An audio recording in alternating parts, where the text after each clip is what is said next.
Donc c'était début avril à la pharmacie. Donc j'ai une surdité moyenne, je porte des appareils auditifs et je m'appuie sur la lecture labiale. Et là, ce jour-là, le personnel était masqué. Quand je suis sortie de la pharmacie, je me suis dit, si moi j'ai été dans cette situation, d'autres l'ont été et faut faire quelque chose.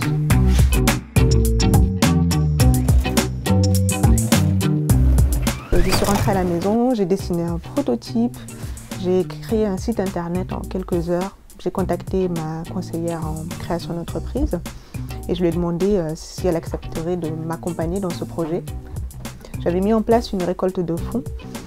Initialement, c'était 5 000 € pour pouvoir démarrer le projet et on a fini à 18 563 € exactement. Et puis, on a envoyé le prototype à la DGA, on a trouvé un fabricant et aujourd'hui, on vend les masques sur Internet.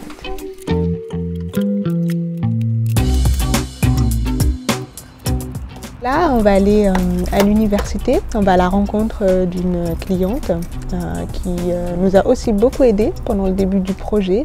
Elle utilise le masque pendant ses cours pour ses étudiants qui puissent mieux voir l'expression du visage et pouvoir utiliser la lecture labiale, c'est pour certains. Sur la façade axiale et en particulier entre les nervures. Honnêtement, je ne le souhaite à aucune jeune entreprise ou toute autre entreprise. Il y a eu des problèmes avec un fabricant. Bon, maintenant, c'est en partie résolu. On a su se relever. On a continué parce qu'on était quand même à 2 doigts de fermer notre entreprise. On a trouvé des solutions et voilà. Et depuis, tout se passe beaucoup mieux.